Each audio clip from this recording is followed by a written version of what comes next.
En 2025, une nouvelle épidémie mondiale est apparue, pire que tout ce qu'avait déjà pu affronter l'être humain.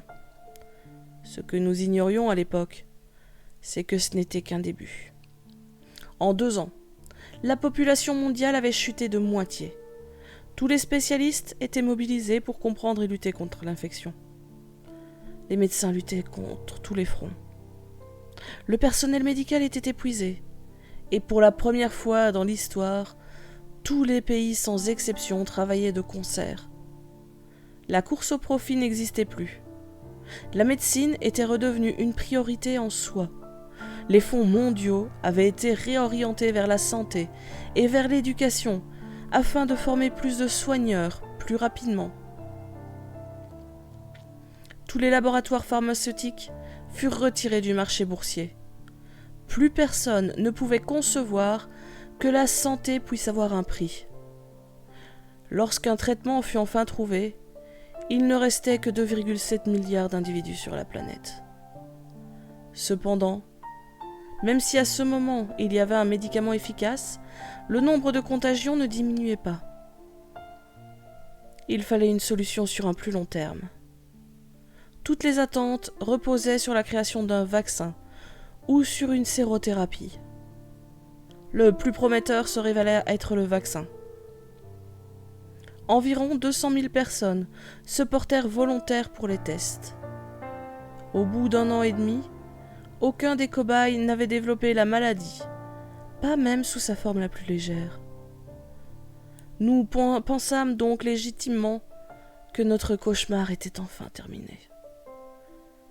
Pourtant, le printemps 2029 fut marqué par un autre type de pandémie. Quelque chose d'encore jamais vu. Une véritable vague de haine et de violence.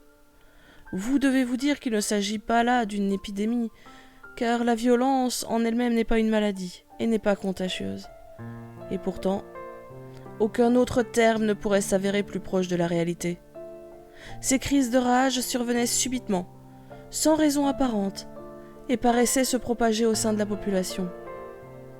Cela commençait par de simples bagarres qui montaient en intensité pour se muer en massacre.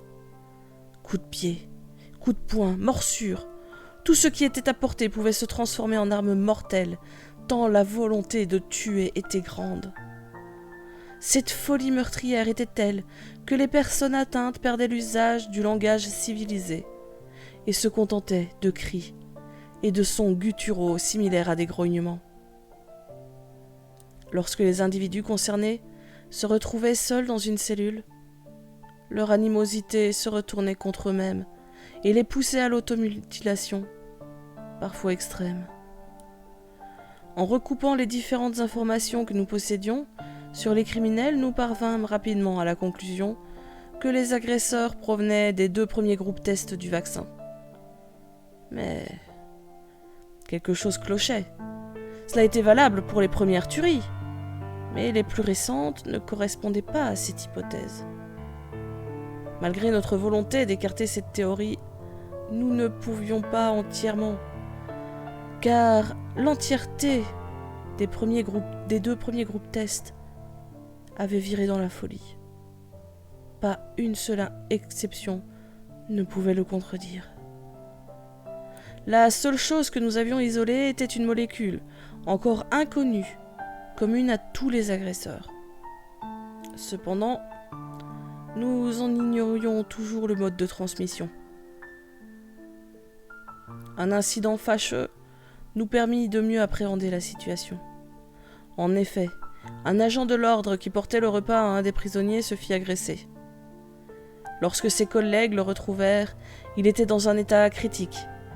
Plusieurs côtes cassées, des morsures à divers endroits, dont un lobe d'oreille arraché, des ecchymoses en grand nombre. Il fut immédiatement conduit à l'hôpital le plus proche, où, étonnamment, il se remit très vite. 2 jours après l'incident, il était déjà de retour dans sa famille. Le temps passa, et nous continuions de chercher ce qui pouvait bien causer ces crises d'agressivité. Dès qu'une piste s'offrait à nous, elle se trouvait contredite par les circonstances d'un nouveau cas.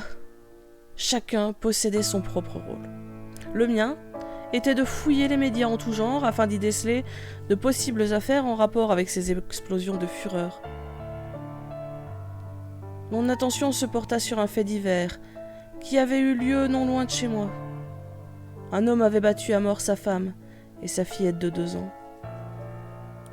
Quand les corps avaient été retrouvés, l'homme s'était tellement déchaîné que le pauvre nourrisson n'était plus qu'une bouillie sanguignolante.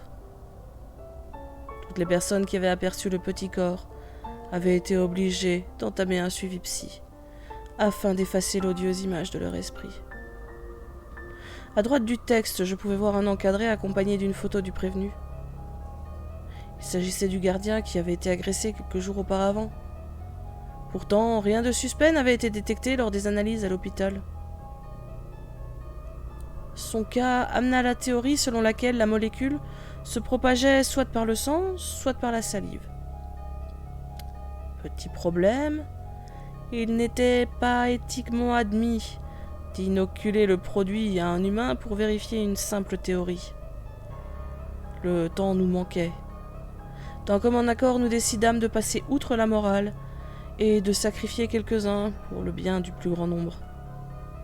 Rapidement, nos hypothèses se confirmèrent. Les cobayes que nous avions mis en contact d'une manière ou d'une autre avec un fluide corporel développèrent une rage incommensurable au bout de quelques jours.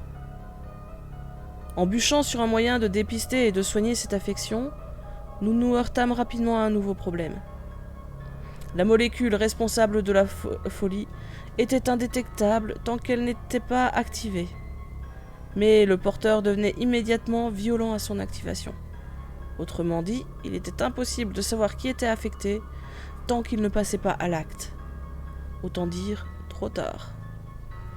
Par contre, la contagion pouvait avoir lieu lors des échanges de fluides, sans que l'élément problématique soit actif. Nous ne pouvions donc pas nous contenter de suspecter les victimes encore vivantes. Et un dépistage général serait un gaspillage d'argent et de ressources inutiles. À peine sorti d'une menace, l'humanité se trouvait de nouveau en danger. Dimanche, je pense avoir trouvé l'origine de cette nouvelle contagion. Il s'agit du produit X325, qui faisait déjà polémique lors des premiers tests du vaccin. Jamais ça n'avait été testé sur des humains avant. Nous n'en connaissions pas les effets sur le corps quand nous l'avons injecté aux cobayes. C'est la seule chose commune entre les 2 premiers groupes concernés par les atteintes de rage. Voilà où les recherches en sont aujourd'hui. Je fais cette vidéo en tant que testament, afin que nos recherches ne tombent pas dans l'oubli. Je suis en ce moment même dans ma salle de bain. Ma compagne vient de tenter de me tuer avec la lampe du salon. Je n'ai eu que le temps de fuir. Il me reste seulement 2 issues.